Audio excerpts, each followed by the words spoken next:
नमस्कार दोस्तों, स्वागत है आपका स्टडी फॉर सिविल सर्विसेज में। वीडियो को पूरा देखिए। कोई भी आपका फीडबैक है, कोई सजेशन है, तुरंत वीडियो में कमेंट करके जरूर बताइए। अच्छा लगे तो वीडियो लाइक जरूर कर लीजिए और ऐसे वीडियो लगातार फ्री में पाने के लिए चैनल को तुरंत सब्सक्राइब कर लीजिए और बेल आइकन को जरूर टैप कर लीजिए ताकि आगे भी सारे वीडियो आपको मिलते रहे। यूट्यूब में फॉलो करते हैं तो प्लीज ये वाला फ्री टेलीग्राम चैनल जरूर ज्वाइन कर लीजिएगा। सारे नोटिफिकेशन, सारे अपडेट यहीं पे आते हैं, ध्यान रखिएगा। स्टडी फॉर सिविल सर्विसेज का कोई भी पेड ग्रुप अगर आपको ज्वाइन करना है तो सिर्फ 856480560660897523864455 यही नंबर है हमारे, सिर्फ जहां पे कॉल या व्हाट्सएप कर सकते हैं। इंस्टाग्राम पे हमारा पेज जरूर फॉलो कर लीजिएगा, studyforcivil.services है। ट्विटर पे हमको जरूर फॉलो कर लीजिएगा, @studyforcivils है। दोस्तों, इस वीडियो में हम उत्तर प्रदेश का बजट देख लेते हैं। 2021-22 का ये पूरा डाटा है, मतलब पुराना वाला ही है, लेकिन अभी यही उपयोगी है जब तक कि नया नहीं आ जाता है। विधानसभा चुनावों की वजह से बजट लेट हुआ है। अभी नई सरकार जब गठित हुई तो उसके बाद अब जो अगले फेज का बजट है वो जल्दी ही जारी होगा, लेकिन तब तक के लिए हम इसे पढ़ेंगे। इसमें से ज़्यादातर चीज़ें आपने पढ़ी होंगी या ये पूरा बजट ही देखा होगा, क्योंकि ये नया तो है नहीं, तो इसलिए आप इस वीडियो से एक बेहतर रिवीजन कर सकते हैं। आइए शुरू करते हैं। उत्तर प्रदेश के वित्त मंत्री सुरेश कुमार खन्ना जी ने 22 फरवरी 2021 को, यहाँ आप डेट देख रहे हैं, वित्तीय वर्ष 2021-22 के लिए उत्तर प्रदेश राज्य का बजट पेश किया था। और यूनियन बजट जो हमारा मतलब केंद्रीय बजट है, उसके बाद उत्तर प्रदेश भारत का पहला राज्य है जिसने कि पेपरलेस बजट को पेश किया था, मतलब डिजिटल तरीके से। वित्तीय वर्ष 2021-22 का बजट उत्तर प्रदेश का अब तक का सबसे बड़ा बजट है। तो बजट का आकार तो क्रमशः बढ़ता है। ये योगी सरकार का 5वां बजट है। वित्त वर्ष 2021-22 के लिए कुल यहाँ आप देख रहे हैं 5,50,270.78 करोड़ रुपए का जो बजट है वो पेश किया गया। टोटल धनराशि आप देखिए, 2021-22 का बजट पिछली बार यानी 2020-21 का जो डाटा है उसके हिसाब से 37,410 करोड़ रुपए यानी 7.3% ज़्यादा है। पिछली बार से कितना ज़्यादा है ये भी पूछ लिया जाता है, तो यहाँ आप देख सकते हैं। ठीक है, प्रतिशत में भी पूछ लिया जाता है और आंकड़ा भी। इसके बाद आप देखें, बजट 2021-22 में 27,598.40 करोड़ रुपए, ये इतने की नई योजनाओं को शामिल किया गया है। पिछली बार 10,967 करोड़ रुपए की जो योजनाएं हैं या जो आवंटन है वो किया गया था। उत्तर प्रदेश की कुल देनदारी अगर देखा जाए जीएसडीपी के 28% के बराबर है।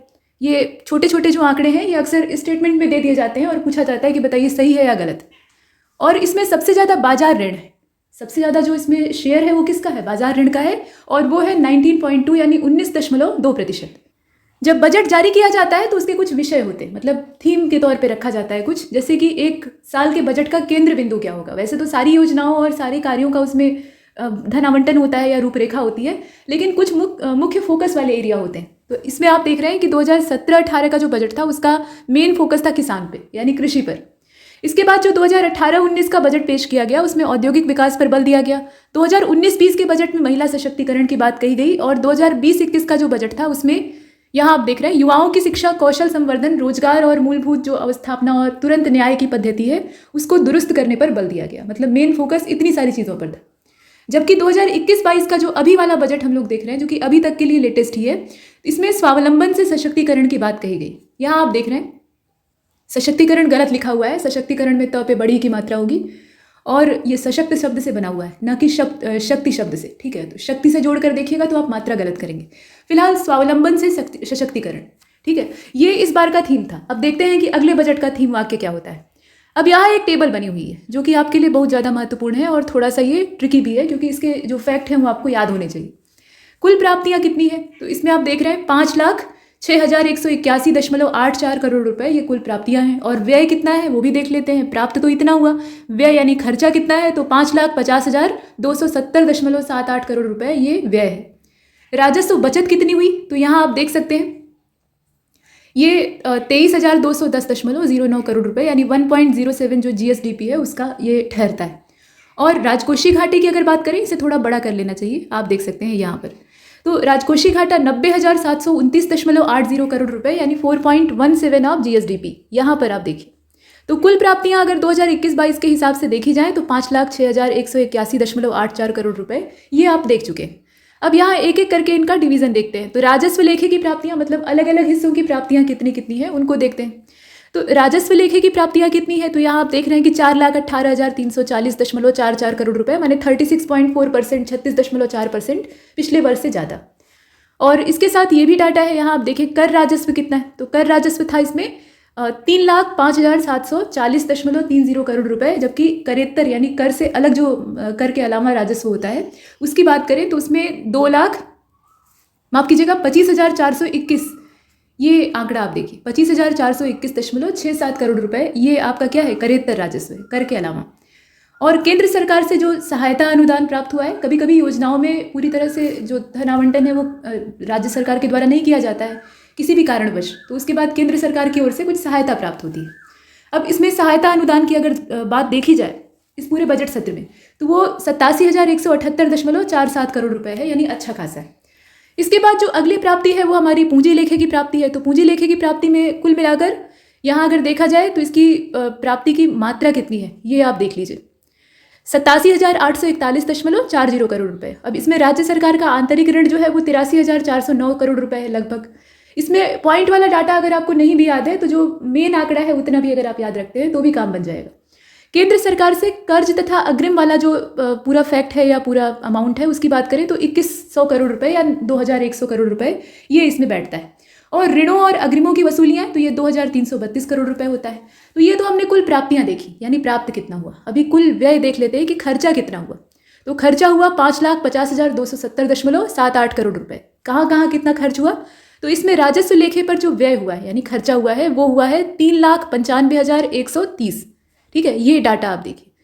और सामान्य सेवाओं के लिए सबसे ज़्यादा, उसके बाद समाज सेवा, फिर आर्थिक सेवा, इसमें किस प्रकार से आवंटन किया गया था वो बताया गया। और पूंजी लेखे पर जो व्यय किया गया है वो 1,55,140.43 करोड़ रुपए है, जिसमें कि आर्थिक सेवाओं पर सबसे अधिक, उसके बाद समाज सेवा, राज्य सरकार के जो व्यक्तिगत ऋण है, मतलब आंतरिक ऋण है उन्हें कहना ज़्यादा सही रहेगा, तो उस पर खर्च किया गया है। तो ये परिव्यय का अमाउंट दिया हुआ है कि किस पर ज़्यादा किया गया और किस पर कम किया गया। यहाँ आप आंकड़ा और जो मात्रा है उसको याद रखेंगे। इसके बाद राजस्व कर की बात कर लेते हैं। तो ये 2021-22 के लिए कुल मिलाकर कितना है इसे आप देखें, 3,05,740.3 करोड़ रुपए एग्जैक्ट। और इसमें राज्य के स्वयं के कर जो है वो करीब, यहाँ आप देख सकते हैं 1,86,345, ये देख रहे हैं करोड़ रुपए में।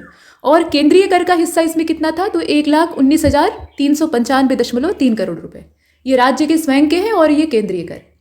इसके बाद स्टेट ओन टैक्स जो है यानी राज्य के स्वयं के कर टोटल कितने थे अभी हमने देखा, ये 1,86,345 थे। अब इसमें अलग अलग करके इन्हें देख लेते हैं। तो वस्तु और सेवा कर की अगर बात करें तो वो 73,285 करोड़ रुपए था। मतलब जीएसटी में सबसे ज़्यादा कर जो है, जीएसटी से सबसे ज़्यादा कर आएगा, तो ये फर्स्ट या पहली पोजीशन पे है, इसे आप देख रहे हैं। इसके बाद राज्य उत्पाद शुल्क की बात कर लेते हैं। तो ये 41,500 करोड़ रुपए यहाँ राज्य के स्वयं के करों में दिखाई देता है, यानी सेकंड पोजीशन। और बिक्री व्यापार कर जो है वो 31,000 करोड़ यहाँ आप देख सकते हैं, मतलब 31,000 या आप इसे टू बी एग्जैक्ट कह सकते हैं 31,100 करोड़ रुपए, ये थर्ड है। अब रुपया आता है रुपया जाता है, या बजट में हर बार देखते हैं, तो यहाँ टॉप 5 रुपए आने में और रुपए जाने में देखना है। टॉप 5 में सबसे पहले नंबर पर स्वयं का राजस्व है 34.5%, ये सबसे ज़्यादा है, ठीक है, पहले नंबर पर। उसके बाद रुपया आने में दूसरे नंबर पर राज्यांश है। केंद्रीय करों में जो राज्यांश है वो 22.1%, केंद्र सरकार से सहायता अनुदान 16.2% और लोक ऋण जो है वो 14%, जबकि समस्त लेन देन का जो शुद्ध परिणाम है वो 7%। तो ये 5 जो टॉप 5 हैं इसे हमने देखा। ये क्या है, रुपया आता है। अभी रुपया जाएगा कहाँ वो देख लेते हैं। तो पूंजीगत परिव्यय, जाने का मतलब क्या है, खर्चा। तो पूंजीगत परिव्यय जो है इसमें टॉप 5 में पहले नंबर पे इसी का नाम यहाँ दिया हुआ है। इसमें कितना अमाउंट है, 21.1%, सबसे ज़्यादा। उसके बाद दूसरे नंबर पर वेतन सरकारी कर्मचारियों का, अच्छा खासा मोटा वेतन। वैकेंसी भले ना निकले और नियुक्तियां भले ठीक से ना हो, लेकिन जो सरकारी कर्मचारी पहले से हैं उन्हें तो अच्छी खासी तनख्वाह मिलती है, तो 13.7%। कुछ पेशों को छोड़कर सभी प्रोफेशन में बराबर तनख्वाह नहीं मिलती है, ये भी बात। इसके बाद आप देखें कि वेतन सहायता प्राप्त जो संस्थाएं हैं उनके लिए तो उसका 13.0% यहाँ ठहरता है रुपया जाने में। और पेंशन में कहाँ कितना रुपया जाता है, तो 12.7%, और अन्य राजस्व व्यय जो है उसमें 11%। इस प्रकार से हमने टॉप 5 देखा जिसमें कि खर्चे की बात कही गई थी। अब यहाँ पर देखते हैं वन लाइनर फैक्ट, जो कि सबसे ज़्यादा महत्वपूर्ण होते हैं और इससे प्रश्न बनते भी हैं। बजट में कुछ अच्छी अच्छी घोषणाएं की जाती हैं। अब उसमें से सभी साकार होती हैं या नहीं वो तो आगे की चीज़ है, लेकिन एक महत्वाकांक्षी प्लान तैयार किया जाता है कि इसी हिसाब से हम 1 साल तक चलेंगे। तो इसमें पहली घोषणा यहाँ आप देख रहे हैं, हर मंडल में एक सैनिक विद्यालय होगा, और उत्तर प्रदेश में 18 मंडल है तो 18 सैनिक स्कूल इसके हिसाब से होने चाहिए, ठीक है। जेवर हवाई अड्डा जो कि नोएडा में है, अब 2 की जगह इसमें 6 हवाई पट्टियाँ होंगी, मतलब इसकी क्षमता ज़्यादा होगी। और राज्य के श्रम विभाग में लगभग 20 लाख श्रमिक पंजीकृत हैं, ये एक डाटा है, मतलब आंकड़े के तौर पे आप इसे ले सकते हैं। अन्य प्रदेशों से आने वाले अप्रवासी मजदूरों को नरेगा से जोड़कर सहायता दी जाएगी, मतलब मनरेगा जो है, नरेगा कहना सही नहीं रहेगा, महात्मा गांधी नेशनल रोजगार गारंटी अधिनियम। तो इस योजना से जोड़कर इन्हें फायदा दिया जाएगा। इससे सरकार को भी कुछ न कुछ सेवा प्राप्त होगी और बदले में उन्हें रोजगार प्राप्त होगा। तो कुल 54 लाख से अधिक व्यक्तियों को यहाँ भरण पोषण के लिए सहायता दी जाएगी। इसके बाद आप देखें कि पहली बार शहरी क्षेत्रों के दिहाड़ी मजदूरों के लिए लगभग 10,35,000 नए राशन कार्ड बनाए गए। ये पहली बार हुआ था। यहाँ जो संख्याएं हैं वो भी महत्वपूर्ण हैं। इसके बाद आगे बढ़ते हैं। यहाँ देखें आप 2020-21 में 29 करोड़ 58 लाख मानव दिवसों का सृजन किया जा चुका है और प्रदेश में वर्ष भर में करीब 1.03 यहाँ आप डाटा देख रहे हैं, इतने करोड़ श्रमिकों को रोजगार प्रदान किया गया है, जो कि प्रदेश में सर्वाधिक है, ये याद रखिएगा। देशव्यापी लॉकडाउन की जो अवधि थी उसमें परिवहन निगम के द्वारा 40 लाख प्रवासी श्रमिकों को उनके घर भेजा गया, मतलब जो उनके गृह जनपद थे वहां पहुंचाया गया। कोरोना महामारी की रोकथाम और आम जनता को सुविधाएं उपलब्ध कराने के उद्देश्य से राज्य सरकार के वरिष्ठ अधिकारियों ने 11 सदस्यीय टीम 11 का गठन किया था। मतलब टीम 11 का मतलब है उसमें 11 मेंबर होते थे।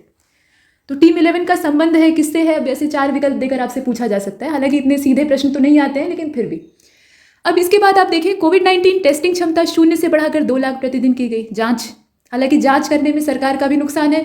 अगर जांच ज़्यादा होगी तो मामले भी ज़्यादा सामने आएंगे, तो इससे सरकार पर भी अंगुलियां उठ सकती हैं। इसीलिए सरकारें चाहे जो भी हो, मतलब किसी भी पार्टी से संबंध रखती हों, जब उन्हें ऐसा लगता है कि उनके ऊपर अंगुलियां उठने वाली हैं तो वो जांच पर रोक लगा देती, ताकि न रहेगा बांस न बजेगी बांसुरी। अब इसके बाद आगे देखते हैं।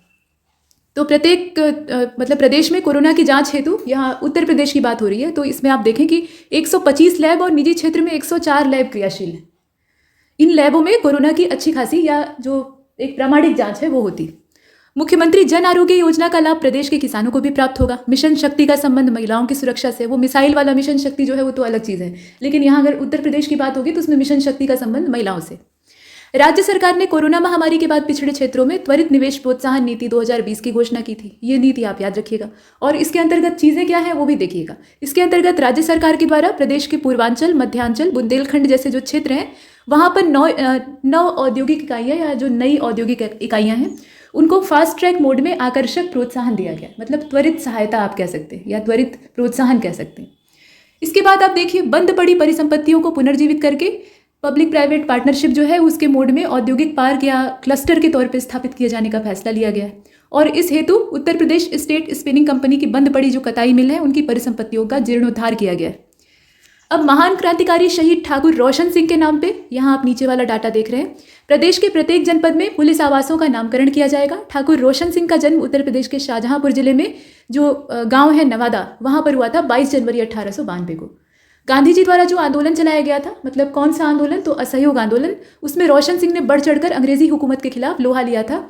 और इसमें उन्होंने उत्तर प्रदेश के शाहजहांपुर और बरेली जिले में ग्रामीण क्षेत्र में जाकर असहयोग आंदोलन के प्रति लोगों को जागरूक किया था और ब्रिटिश सरकार के खिलाफ आवाज़ तो उठाई ही थी। काकोरी कांड के दौरान की गई एक हत्या में इन्हें दोषी ठहराया गया और नैनी जेल जो है वहाँ पर इन्हें, मतलब इलाहाबाद में इन्हें फांसी दे दी गई। तो इस प्रकार से ये शहीद हो गए।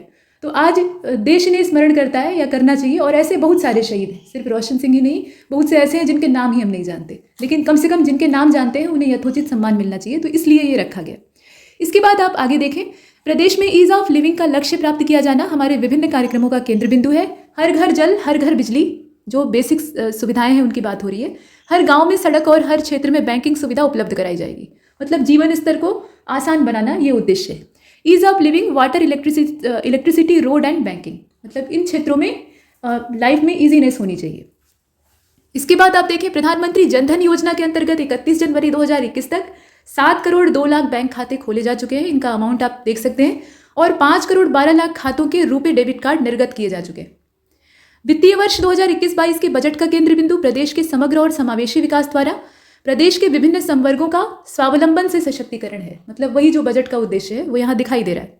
इसके बाद आप देखें, आत्मनिर्भर उत्तर प्रदेश की अवधारणा में 4 स्तंभ मौजूद हैं। 4 स्तंभ कौन कौन से हैं? अवस्थापना है, विकास है, जन स्वास्थ्य है, मानव संपदा है, सामाजिक सांस्कृतिक विकास, मतलब सामाजिक सांस्कृतिक विकास, और कृषि और संबद्ध क्रियाकलापों का विकास है। इसके साथ साथ लखनऊ में Uttar Pradesh forensic science institute की स्थापना की गई है, ये भी एक फैक्ट है। नागरिकता संशोधन अधिनियम जो 2019 वाला है, इसमें इसके विरोध में प्रदर्शन या जो प्रदर्शन के दौरान हिंसा हुई थी, उसके दौरान प्रदेश में बहुत सारी राजकीय संपत्तियां क्षतिग्रस्त हो गई हैं। तो क्षति पहुंचाने वाले दोषी व्यक्तियों से 23,36,000 रुपए की वसूली की गई, मतलब उन्हें हर्जाना देना पड़ा। और ऐसा हर सरकारी या धरोहर को नुकसान पहुंचाने वाले व्यक्ति के साथ होना चाहिए, सिर्फ इसी मामले में नहीं, हर मामले में। क्योंकि जब लोगों को गुस्सा आता है तो वो जो सार्वजनिक चीज़ें होती हैं उन पे हाथ आजमा लेते हैं किसी भी मामले में। तो ऐसे में नुकसान देश का ही होता है और ये अगर इनडायरेक्टली देखा जाए तो नागरिकों का अपना नुकसान है। इसके बाद आप देखें, आपराधिक कृत्य से अर्जित की गई संपत्तियों में से लगभग 1,000 करोड़ रुपए से भी अधिक मूल्य की अवैध संपत्तियों पर सरकारी जमीन अवमुक्त कराने, ध्वस्तीकरण, जब्तीकरण की कार्रवाई की गई और इनके लगभग 150 से अधिक शस्त्र लाइसेंस के निरस्तीकरण की कार्रवाई भी की गई। ये आपने देखा। और उत्तर प्रदेश के सभी जनपदों के समस्त 1535 थानों में महिला हेल्प डेस्क की स्थापना की गई है। इसकी संख्या आप याद रखें, ठीक है। इसके अलावा प्रधानमंत्री किसान सम्मान निधि योजना के अंतर्गत प्रदेश के 2,40,00,000 किसानों को 27,123 करोड़ रुपए से अधिक धनराशि भुगतान के लिए डीबीटी के माध्यम से किसानों के बैंक खाते में ये भुगतान किया गया। सीधे खाते में राशि जाती है, तो वो आप देख रहे हैं। और किसके माध्यम से किया गया? तो डीबीटी के माध्यम से। यहाँ जो डाटा है उसे आप देख सकते हैं, मतलब आंकड़े महत्वपूर्ण होते हैं। प्रधानमंत्री किसान ऊर्जा सुरक्षा और उत्थान महाअभियान योजना जो है, इसके अंतर्गत खेतों में विभिन्न क्षमताओं के सोलर पंपों की स्थापना की गई। वित्तीय वर्ष 2021-22 में 15,000 सोलर पंपों की स्थापना का लक्ष्य निर्धारित किया गया है। और कन्या सुमंगला योजना ये 1 अप्रैल 2019 से लागू की गई थी। सामूहिक विवाह योजना जो है, इसको आगे और बढ़ाए जाने का और विस्तृत करने का जो लक्ष्य है वो रखा गया है। इसके अतिरिक्त आप देखें कि 1 नवंबर 2020 से 30 नवंबर 2020 तक विशेष अभियान मिशन शक्ति चलाया गया। महिलाओं और बालिकाओं की सुरक्षा, सम्मान और स्वावलंबन के लिए प्रत्येक तहसील पर महिला हेल्प डेस्क की स्थापना की गई है, जिसकी नियमित समीक्षा तहसीलदार, उप जिलाधिकारी और जिलाधिकारी के द्वारा की जाती है। ये कुछ अच्छी बातें हम देख रहे हैं। संस्कृत विद्यालयों में पढ़ने वाले जो गरीब छात्र हैं, उनको गुरुकुल पद्धति के हिसाब से निःशुल्क रहने की व्यवस्था, मतलब छात्रावास और भोजन की सुविधा उपलब्ध कराई जाएगी। मतलब उनका जो मेस वाला खर्चा है और छात्रावास यानी हॉस्टल का खर्च है वो फ्री होगा। इसके साथ आप देखें कि अक्टूबर 2020 तक 943 कैरियर काउंसलिंग कार्यक्रमों का आयोजन किया गया, जिसमें 52,000 से अधिक युवाओं ने प्रतिभाग किया और उनकी काउंसलिंग की गई और उन्हें सही दिशा दिखाई गई। ये एक डाटा है। नेशनल कैरियर सर्विस प्रोजेक्ट के अंतर्गत प्रदेश के विभिन्न स्थानों पर मॉडल कैरियर सेंटर स्थापित किए गए हैं और प्रदेश के 12 अन्य जनपदों में मॉडल कैरियर सेंटर स्थापित किए जाएंगे। ये टारगेट रखा गया है। उत्तर प्रदेश कौशल विकास मिशन के द्वारा विगत 4 वर्षों में 7 लाख से अधिक युवाओं को प्रशिक्षित किया गया है और 3 लाख से अधिक युवाओं को रोजगार से जोड़ा गया है। महिला श्रमिकों को विभिन्न रोजगारों में समान अवसरों में वृद्धि और पुरुषों के समान पारिश्रमिक दिलाने के उद्देश्य से एक सलाहकार समिति का गठन किया गया है। ये पहले तो सर्वे करेगी और उसके बाद सलाह देगी कि क्या काम करना चाहिए। और श्रमिकों के बच्चों को शिक्षा उपलब्ध कराने के लिए प्रदेश में 18 मंडल जो टोटल हैं, उसमें एक अटल आवासीय विद्यालय की स्थापना की जा रही है। एक संख्या याद रखिएगा। और इसमें कक्षा 6 से लेकर 12 तक निःशुल्क शिक्षा दी जाएगी। मतलब जूनियर से लेकर पूरा जो सीनियर सेकेंडरी है वहाँ तक ये शिक्षा दी जाएगी। इसके बाद आगे बढ़ते हैं और शिक्षा निःशुल्क होगी, ये सबसे अच्छी बात है। मुख्यमंत्री निराश्रित बेसहारा गौवंश सहभागिता योजना के अंतर्गत 74,000 से भी ज़्यादा गौवंश इच्छुक गोपालकों की सुपुर्दगी में दिए गए हैं। अब इसमें समस्या ये होती है कि गोपालकों को सुपुर्द तो कर दिए जाते हैं, लेकिन ज़्यादातर जो पालनहार यहाँ पैदा होते हैं, मतलब लेने आते हैं पशुओं को, वो कुछ समय तक तो इन पशुओं को बांध कर रखते हैं। उसके बाद जब इन्हें लगता है कि ये पशु इनके काम के नहीं है या इनके मन माफिक नहीं है, तो ये उन्हें भी रिलीज़ कर देते हैं। ये फिर से छुट्टा पशुओं में शामिल हो जाते हैं और फिर जो पशु पकड़ने वाला वाहन है उन्हें वापस पकड़ के गौशाला ले जाता है। तो ये स्थितियाँ हैं, मतलब इस तरह की चीज़ें चलती हैं। कोई भी सरकारी योजना सही तरीके से क्रियान्वित नहीं हो पाती और गौशालाएं जो हैं उनमें भी तमाम अव्यवस्थाएं, मतलब न तो ढंग का चारा और न ठीक से पशुओं के पीने के लिए पानी। बहुत से पशु जो हैं वो कुपोषण या भूख से ही दम तोड़ देते हैं। तो अब यहाँ आप देखिए, प्रदेश के सभी न्याय पंचायतों में गौ आश्रय स्थलों का विकास किए जाने की योजना है। गौशाला बनाना और गौपालन करना या जितने छुट्टा मवेशी सड़क पर भटक रहे हैं उनका समायोजन करना ये अच्छी चीज़ है, लेकिन इसमें समुचित व्यवस्था भी होनी चाहिए। वो समुचित व्यवस्था सही तरीके से हो नहीं पाती। अब इसके बाद आप देखें कि मंडी परिषद की वार्षिक आय की प्राप्तियों में 3%, ये आप देखिए प्रतिशत वाला आंकड़ा, धनराशि गौवंश को आश्रय प्रदान करने वाली संस्थाओं को दी जाएगी। और पहली बार गौशालाओं का ऑनलाइन पंजीकरण किया जा रहा है। 545 गौशालाएं पंजीकृत। वाराणसी में गोकुल ग्राम की स्थापना की गई है, ये तो आप जानते ही हैं। और उत्तर प्रदेश में कोविड-19 की जो रिकवरी दर है वो 98%। अच्छा, इसके बाद आप देखें, प्रदेश के समस्त जनपदों में डेडिकेटेड लेवल 2 उपचार केंद्रों की स्थापना की जा चुकी है और साथ में 16 असेवित जनपदों में पीपीपी मोड जो है उसमें मेडिकल कॉलेजों की स्थापना की जा रही है। आत्मनिर्भर स्वस्थ भारत योजना के अंतर्गत संजय गांधी पीजीआई जो लखनऊ वाला है, वहाँ पे लेवल 3 की बायोसेफ्टी लैब की स्थापना की जाएगी। ये डाटा है, इसे आप ध्यान दीजिएगा। और प्रदेश के 13 जनपदों में, 13 जनपद यानी 13 जिले कौन कौन से हैं, तो इसमें बिजनौर है, कुशीनगर है, सुल्तानपुर है, गोंडा, ललितपुर, लखीमपुर खीरी, चंदौली, बुलंदशहर, सोनभद्र, पीलीभीत, औरैया, कानपुर देहात, मतलब कानपुर अर्बन नहीं है, कानपुर रूरल है, और कौशाम्बी। यहाँ पे निर्माणाधीन नए मेडिकल कॉलेजों के लिए 1950 करोड़ रुपए यानी 1950 करोड़ रुपए का प्रस्ताव दिया गया है। इसके अलावा कुछ और जिलों के नाम यहाँ पर दिए हुए हैं, उन्हें आप देखें तो एटा, हरदोई, प्रतापगढ़, फतेहपुर, सिद्धार्थनगर, देवरिया, गाजीपुर और मिर्जापुर, इनके अंतर्गत जो निर्माणाधीन मेडिकल कॉलेज है उनमें 960 करोड़ रुपए के बजट की व्यवस्था की गई। अमेठी और बलरामपुर में नए मेडिकल कॉलेजों की स्थापना के लिए 175 करोड़ रुपए की व्यवस्था की गई है। तो ये जो डाटा है, यहाँ पे आंकड़े हैं, उन्हें याद रखिएगा।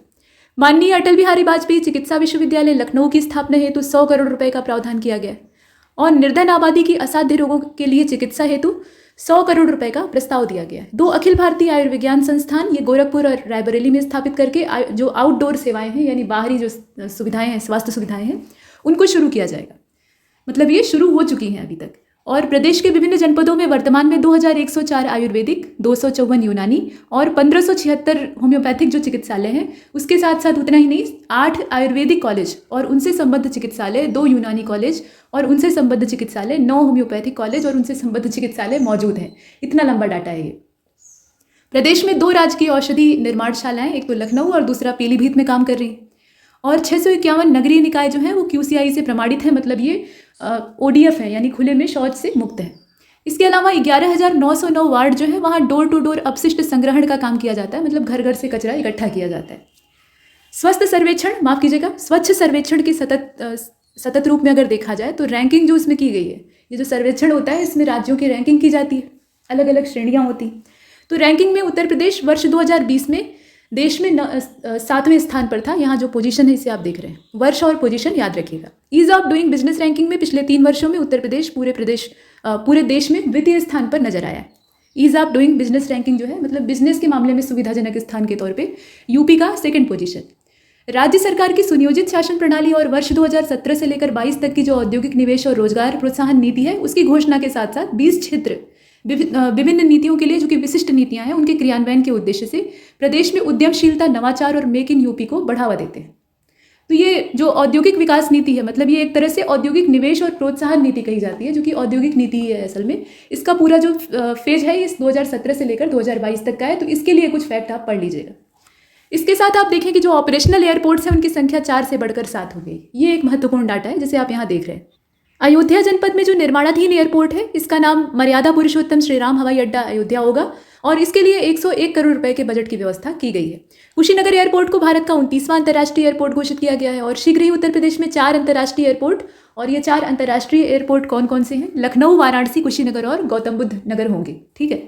इसके अलावा आप देखें, भारत सरकार की रीजनल कनेक्टिविटी स्कीम यानी उड़ान योजना के अंतर्गत अलीगढ़, आजमगढ़, मुरादाबाद, श्रावस्ती, चित्रकूट, सोनभद्र, मतलब वहाँ का जो म्योरपुर है, वहाँ पर स्थित हवाई पट्टी सेवा हेतु चयनित इनका मतलब हवाई पट्टी सेवा के लिए इनका चयन हुआ है। इन क्षेत्रों का चयन हुआ है, इन्हें आप याद रखें। इसके साथ 3 वर्षों में सौभाग्य और अन्य योजनाओं में प्रदेश में लगभग 1 करोड़ 24 लाख नए विद्युत संयोजन जारी करके लगभग सभी जनपदों में, मतलब यहाँ समस्त जनपदों की बात की गई है, तो 75 जिले हैं, इनको लक्ष्य के अनुरूप संतृप्त किया गया। मतलब यहाँ पर जो योजना है उसे सुचारू रूप से चलाया गया। ग्रामीण क्षेत्रों में कुल 1 करोड़ 38 लाख 1,000 विद्युत कनेक्शन दिए गए। बिजली के कनेक्शन की जो संख्या है उसे आप देख सकते हैं। इसके साथ 100 सांसद आदर्श ग्रामों में विद्युतीकरण का 100% जो लक्ष्य है उसको पूरा कर लिया गया है। गत वर्ष 21,632 मेगावाट की जो हाई डिमांड थी, उसके सापेक्ष चालू वित्तीय वर्ष में 23,867 मेगावाट की जो पीक आपूर्ति है वो की गई थी। और वर्तमान में बिजली संकट जो है वो सिर पर है। कोयले की बेहिसाब कमी ये पिछले साल से ही सुनने के लिए मिल रहा है और अभी ये एकदम सिर पर आ गया है। इसके बाद आप देखें, वर्तमान में जिला मुख्यालयों में 24 घंटे, तहसील मुख्यालयों पर 21 घंटे 30 मिनट और गाँव में 18 घंटे विद्युत आपूर्ति, इसका रोस्टर निर्धारित किया गया और विद्युत आपूर्ति की जा रही है। अब ये वर्तमान का डाटा नहीं है, अभी लेटेस्ट वाला बजट आएगा तो उसमें क्या चीज़ें इसके संबंध में कही गई हैं, ये देखने वाली बात। इसके साथ आप देखें, वर्तमान में प्रदेश की सभी विधाओं की कुल विद्युत उत्पादन क्षमता जो है ये 26,937 मेगावाट है। अब तक प्रदेश में लगभग 3 लाख सोलर स्ट्रीट लाइट संयंत्रों की स्थापना वाली जो योजना है उसका क्रियान्वयन किया जा चुका है और गरीब ग्रामीण परिवार जो हैं उनमें घरों में प्रकाश, मतलब रोशनी, पंखा और मोबाइल चार्जिंग की सुविधा के लिए 1,89,000 सोलर पावर पैक जो संयंत्र हैं उनकी स्थापना की जा रही है, जो कि सौर ऊर्जा से चार्ज होकर इतना काम कर सकते हैं। सौर ऊर्जा नीति 2013 के अंतर्गत 420 मेगावाट क्षमता की 24 सौर पावर जो परियोजनाएं हैं या प्रोजेक्ट हैं उन्हें चालू किया गया है। ये संचालित हो रही हैं फिलहाल। और 1 अप्रैल 2020 तक उत्तर प्रदेश में कुल 652 नगर निकाय थे, अब इनकी संख्या बढ़कर 734 हो गई है। ये एक डाटा है। उत्तर प्रदेश में केंद्र सरकार द्वारा चयनित जो 10 स्मार्ट सिटी हैं उसमें लखनऊ, कानपुर, प्रयागराज, वाराणसी, आगरा, सहारनपुर, बरेली, झांसी, मुरादाबाद और अलीगढ़ ये हैं। और योजना हेतु 2,000 करोड़ रुपए का जो प्रस्ताव है वो यहाँ पर दिया गया है, मतलब इतनी व्यवस्था की गई। वाराणसी, मेरठ, गाजियाबाद, अयोध्या, फिरोजाबाद, गोरखपुर, मथुरा, वृंदावन, शाहजहांपुर के जो क्षेत्र हैं वहाँ पर स्मार्ट सिटी, मतलब ये राज्य स्मार्ट सिटी यानी जो टोटल 8 है संख्या, योजना अंतर्गत स्मार्ट और सेफ सिटी के रूप में विकसित किए जाने का निर्णय ये प्रदेश सरकार के द्वारा लिया गया है। मतलब ये इतने ज़्यादा जो यहाँ पे शहर दिए हुए हैं, इन्हें स्मार्ट सिटी के तौर पर विकसित किया जाएगा। और इस योजना के क्रियान्वयन की जो अवधि है वो 5 साल की है। इस योजना के लिए 175 करोड़ रुपए का प्रावधान किया गया है। उत्तर प्रदेश देश का सबसे बड़ा गन्ना और चीनी उत्पादक राज्य है। प्रदेश में 45 लाख गन्ना आपूर्तिकर्ता किसानों के परिवारों की आजीविका का मुख्य स्रोत भी यही है। पिपराइच मिल गन्ने के रस से सीधे एथेनॉल बनाने वाली यूपी की पहली चीनी मिल बनेगी। एथेनॉल बनाने का ये काम करेगी। राज्य सरकार के द्वारा प्रदेश में कृषि अनुसंधान को और मजबूत बनाने के लिए प्रदेश के कृषि विश्वविद्यालय के अंतर्गत सेंटर ऑफ एक्सीलेंस की स्थापना की जा रही है। और ये है क्या, मतलब यहाँ पे इनके बारे में दिया हुआ है। तो कृषि विश्वविद्यालय अयोध्या के अंतर्गत धान पर और कृषि विश्वविद्यालय मेरठ में सब्जी और गेहूं के उद्देश्य से, जबकि कृषि विश्वविद्यालय मेरठ के अंतर्गत ही बायोटेक्नोलॉजी का इस्तेमाल करके जो बासमती धान है या बासमती राइस की किस्म है उसमें और ज़्यादा सुधार करने हेतु, जबकि कृषि विश्वविद्यालय बांदा के अंतर्गत जो एरिड जोन वाला एग्रीकल्चर होता है उसके लिए काफ़ी अच्छे काम किए जाएंगे, शोध इत्यादि किए जाएंगे। जबकि जो श्वार्ट्स कृषि विश्वविद्यालय है ये प्रयागराज का है। यहाँ पे छोटे और मध्यम जो कृषि यंत्र हैं उनके ऊपर अनुसंधान करके उसे और उन्नत बनाया जाएगा। तो हर कृषि विश्वविद्यालय में अलग अलग चीज़ों को आधार बनाया गया है। अब पूरे विश्व में भारत सर्वाधिक दुग्ध उत्पादन करने वाला देश है। मतलब टोटल दुग्ध उत्पादन की बात हो रही है, यहाँ गाय भैंस का अलग अलग करके नहीं देख रहे। और देश में दुग्ध उत्पादन के क्षेत्र में यूपी का पहला स्थान है। 20 नवीन कृषि विज्ञान केंद्रों की स्थापना करने का निर्णय लिया गया है। ये अगला फैक्ट है। यहाँ पर वन लाइनर फैक्ट है तो एक दूसरे से कनेक्शन होगा ही, ये आवश्यक नहीं। 20 नवीन कृषि विज्ञान केंद्रों की स्थापना किए जाने का निर्णय लिया गया है और 17 कृषि विज्ञान केंद्रों का संचालन भी शुरू हो गया है। वित्तीय वर्ष 2020-21 में त्वरित गति से नस्ल सुधार हेतु पशु प्रजनन नीति 2018 को क्रियान्वित किया गया है। विश्व मत्स्यिकी दिवस के अवसर पर उत्तर प्रदेश को बेस्ट इनलैंड स्टेट हेतु प्रथम पुरस्कार से नवाजा गया है और 300 करोड़ रुपए, माफ कीजिएगा, 300 करोड़ मत्स्य बीज उत्पादन और मत्स्य बीज वितरण का लक्ष्य जो है उसको प्रस्तावित किया गया। 300 करोड़ इतने मत्स्य बीजों का जो वितरण है और उत्पादन है वो किया जाएगा। उत्पादन होगा तभी वितरण होगा। 2 लाख मत्स्य पालकों को निःशुल्क प्रीमियम पर मछुआ दुर्घटना बीमा योजना जो है वो दी जाएगी। मतलब यहाँ जो प्रीमियम है वो कैसा है, निःशुल्क होगा। और ODOP योजना जो है, मतलब 1 डिस्ट्रिक्ट 1 प्रोडक्ट वाली जो योजना है, उसके अंतर्गत 4 ऑनलाइन, मतलब 14 मई, 26 जून, 7 अगस्त और 3 दिसंबर 2020 इन मेलों का आयोजन किया जा चुका है। इसके बाद आप देखें नीचे कुछ और वर्चुअल मेले की बात हो रही है। तो 19 अक्टूबर 2020 से लेकर 23 अक्टूबर 2020 तक ODOP वर्चुअल मेला फेयर का आयोजन किया गया और इसमें 35 देशों के क्रेता यानी खरीदार और देश के लगभग 1000 क्रेताओं ने यानी खरीदारों ने हिस्सा लिया।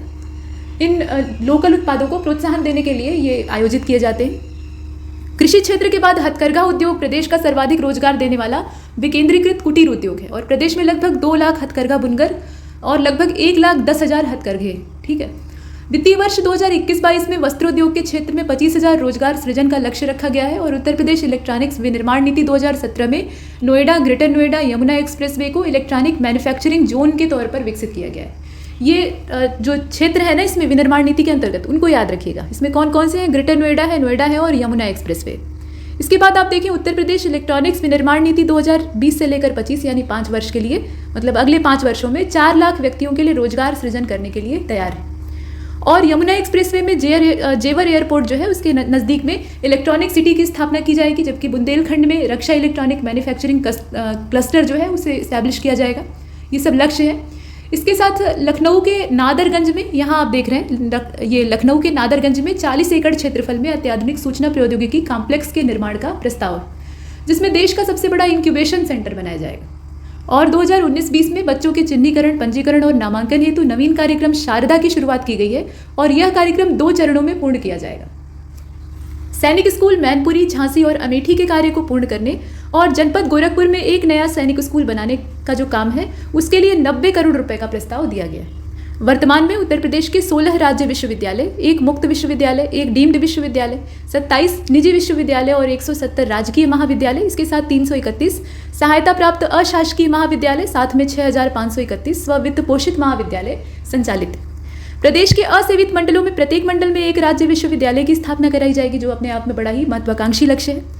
इसके साथ कुछ जगहों के नाम दिए हैं, जिलों के नाम दिए हैं, जिसमें कि सहारनपुर, आजमगढ़ और अलीगढ़ का नाम दिया है कि यहाँ पर 3 नए राज्य विश्वविद्यालयों की स्थापना के लिए भूमि की उपलब्धता सुनिश्चित की जा रही है कि मतलब कहाँ पर जमीन और कितनी जमीन इसके लिए ठीक रहेगी। इसके बाद आप देखें प्रदेश में स्थापित किए गए 16 नए राजकीय औद्योगिक प्रशिक्षण संस्थानों को पब्लिक प्राइवेट पार्टनरशिप मॉडल पर प्रशिक्षण हेतु क्रियाशील किया जाएगा। ये आप देख सकते हैं। इसके बाद भगवान राम के विषय में यहाँ पर बताया गया, राम की पौड़ी पर प्रदर्शनी, रंगोली का आयोजन, ये श्री राम मंदिर मॉडल पर डाक टिकट इत्यादि जारी करना, ये सब प्रदेश सरकार के द्वारा करवाया गया था। और 4 फरवरी 2021 को चौरी चौरा कांड का 100 साल पूरा हो गया। ठीक, ये घटना जो है ये असहयोग आंदोलन की पूरी बखिया उधेड़ देती है, मतलब बंटाधार कर देती है, और यहीं से ये महत्वाकांक्षी गांधी जी का जो प्रोजेक्ट है ये समाप्त हो जाता है। हालांकि गांधी जी की मंशा कुछ और थी, वो सविनय अवज्ञा का प्लान बना रहे थे, लेकिन प्रत्यक्ष तौर पे यही कारण था। तो चौरी चौरा की घटना को लेकर लोगों में भ्रम है कि 5 फरवरी को होता है, लेकिन असल डेट इसकी 4 है। ये गवर्नमेंट के द्वारा डिक्लेयर है, PIB में भी छप चुका है, तो इसमें अब संदेह नहीं। 4 फरवरी की रात को ये घटना होती है, 5 फरवरी को अखबार में आती है, तो जिस दिन अखबार में छपी उस दिन की थोड़ी मानी जाएगी, वो तो न्यूज़ है ना। घटना होती है 4 तारीख को, थाने में आग लगा दी जाती है। तो 100 साल पूरा हुआ था, और इस उपलक्ष्य में क्या होता है, चौरी चौरा शताब्दी महोत्सव जो कि पूरे साल भर चलेगा, इसके लिए 15 करोड़ रुपए की व्यवस्था की गई। इसके बाद आप देखें, श्री राम जन्मभूमि मंदिर अयोध्या धाम तक पहुंच मात्र के निर्णय के लिए, माफ कीजिएगा, पहुंच मात्र के निर्माण के लिए 300 करोड़ रुपए के बजट की व्यवस्था जो है, या बजट का जो प्रस्ताव है वो दिखाई देता है। लखनऊ में उत्तर प्रदेश जनजातीय संग्रहालय के निर्माण हेतु 8 करोड़ रुपए, और शाहजहांपुर में स्वतंत्रता संग्राम संग्रहालय की जो वीथिकाएं हैं, वीथिका का मतलब होता है गैलरी, गलियारा, ठीक है, तो वीथिकाओं के लिए 4 करोड़ रुपए की व्यवस्था की गई, जिसमें कि स्वतंत्रता संग्राम से संबंधित जो झांकियां हैं वो प्रस्तुत की जाएंगी। आर्ट गैलरीज होती है ना, ठीक वैसे। इसके बाद आप देखें 4 करोड़ रुपए इसमें लगाए जाएंगे, तो मतलब अच्छी खासी ये बनेगी। इसके बाद प्रदेश में ख्यातिलब्ध साहित्यकार, मतलब जो प्रसिद्ध साहित्यकार हैं और कलाकार हैं, जो किसी अन्य पुरस्कार से अभी तक सम्मानित नहीं हो सके हैं, मतलब अछूते रह गए हैं, उनको उत्तर प्रदेश गौरव सम्मान दिया जाएगा, ताकि उनका मान सम्मान बढ़े, उन्हें प्रोत्साहन मिले। और इसमें 11 लाख रुपए की सम्मान राशि दी जाएगी। पैसे से ज़्यादा यहाँ पर सम्मान महत्वपूर्ण है। इसके बाद 60 वर्ष से अधिक आयु के वृद्ध और आर्थिक स्थिति से कमजोर कलाकारों का 2000 रुपये प्रतिमाह पेंशन निर्धारित किया जाएगा, ताकि उन्हें सहयोग प्राप्त होता रहे। अयोध्या में 13 नवंबर 2020 को दीपोत्सव आयोजन किया गया था, मतलब दीपोत्सव का आयोजन किया गया था। और ये जो दीपावली थी, इसमें 6.06 लाख से भी ज़्यादा दिए जलाकर Guinness book of world record जो है वो दर्ज किया गया।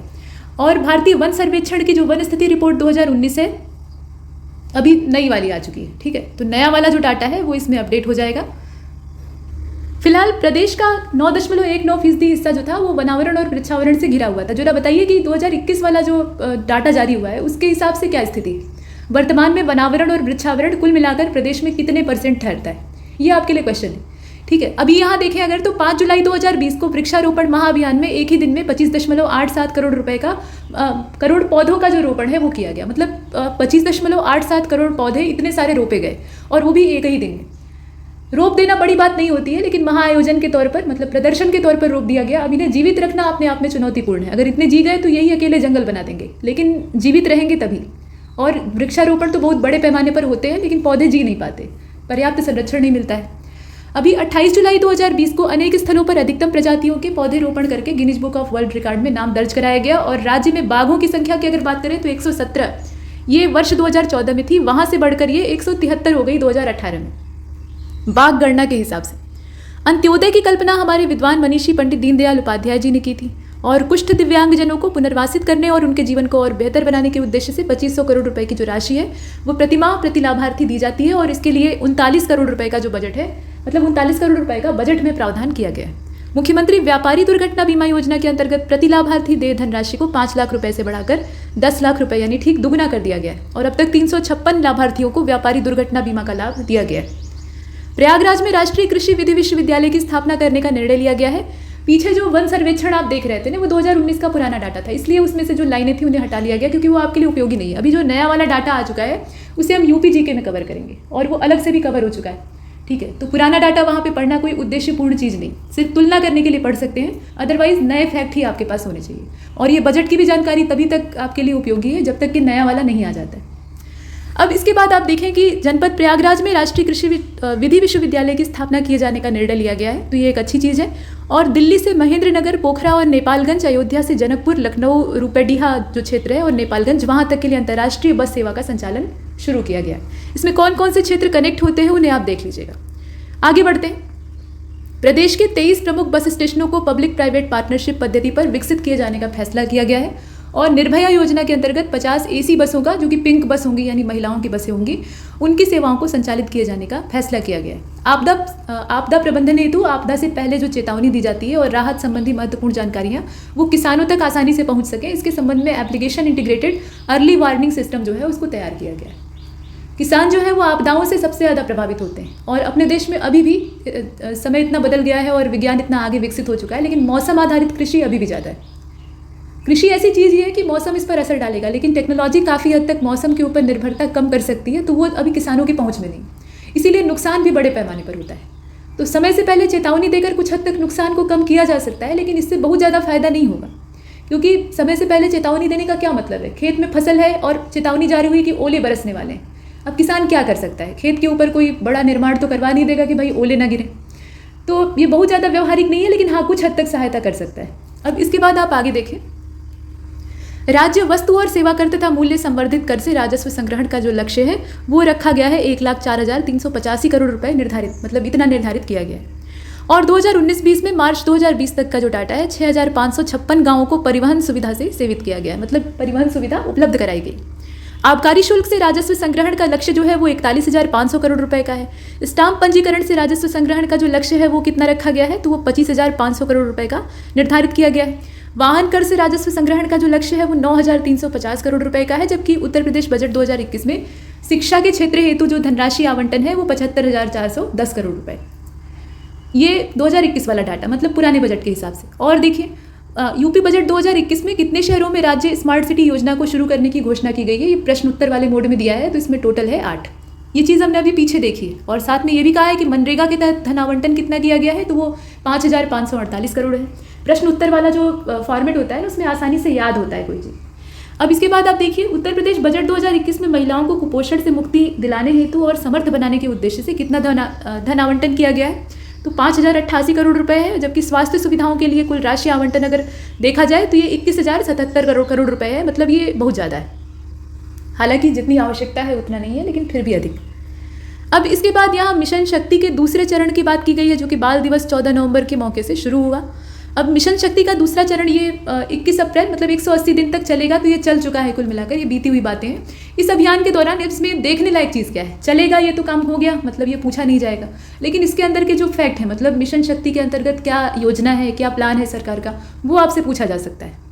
तो यहाँ आप देखें, अभियान के दौरान महिलाओं और बालिकाओं के साथ बाल अधिकारों और बाल श्रम कराने की शिकायत मिलने पर संबंधित लोगों के खिलाफ सख्त कार्रवाई करने का फैसला किया गया है। और इस अभियान को संचालित कराने की जिम्मेदारी महिला कल्याण और बाल विकास सेवा, पुष्टाहार समेत अन्य विभागों को दी गई। हर विभाग के जिम्मे अपने अपने काम है, यानी अपनी अपनी जिम्मेदारियां। जो अभियान चला था उसमें 5 थीम थे, और ये थीम आप जानते भी होंगे कौन कौन से हैं। इसमें यहाँ आप देख रहे हैं, बाल एवं महिला अधिकार, मानसिक स्वास्थ्य और मनोसामाजिक परामर्श, ठीक। दूसरा वाला जो है वो कन्या भ्रूण हत्या है। इसके अलावा बच्चों और महिलाओं की तस्करी और बलपूर्वक भिक्षावृत्ति, बाल श्रम इत्यादि, ये तीसरा वाला था, मतलब थीम था। घरेलू हिंसा ये चौथा वाला था, और 5वां था बाल विवाह। इस प्रकार से हमने देखा। इसके बाद उत्तर प्रदेश सेफ सिटी योजना को एक बार नज़र डाल लेते हैं। 17 शहर उत्तर प्रदेश के टोटल। केंद्र सरकार की सेफ सिटी परियोजना में लखनऊ पहले से ही शामिल था, और लखनऊ में सेफ सिटी पर करीब 194.55 करोड़ रुपए खर्च होने थे। इसमें केंद्र 40 और राज्य जो है वो 60% रकम खर्च करने वाला था, मतलब 40-60 के रेशियो में यहाँ पे जो धन आवंटन है या धन का खर्चा है वो होने वाला था। केंद्र सरकार ने अपने अंश का 62.89 करोड़ जारी भी कर दिया। और नए फैसले के हिसाब से अब कानपुर, प्रयागराज, मेरठ, अलीगढ़, बनारस, अयोध्या, मथुरा, शाहजहांपुर, सहारनपुर, गाजियाबाद, फिरोजाबाद, मुरादाबाद, आगरा, गोरखपुर, झांसी, बरेली, ये सब क्या है, ये सेफ सिटी के तौर पर विकसित होंगे। मुख्यमंत्री जी के द्वारा खासकर बच्चियों और महिलाओं की सुरक्षा को और मजबूत बनाने का जो संकल्प है उसको दोहराया गया है। सेफ सिटी का मतलब क्या है? सुरक्षात्मक शहर। तो 5 और शहरों में सेफ सिटी योजना की ओर कदम बढ़ाए जाएंगे। लखनऊ के बाद जो दूसरा चरण है, यहाँ आप देख सकते हैं, दूसरे चरण में वाराणसी, आगरा, गोरखपुर, गौतम बुद्ध नगर और प्रयागराज में सेफ सिटी योजना के लिए 309.43 करोड़ रुपए का बजट स्वीकृत किया गया है। और सेफ सिटी योजना के तहत सूबे के 5 और बड़े शहरों में महिला सुरक्षा के लिए पिंक बूथ, बसों में CCTV कैमरे और पैनिक बटन समेत अनेक आधुनिक सुविधाएं दी जाएंगी। किस शहर को कितना मिलेगा, तो इसमें आप देख सकते हैं शहर के आकार और उसकी सुविधाओं या आवश्यकताओं के हिसाब से आवंटन किया गया है।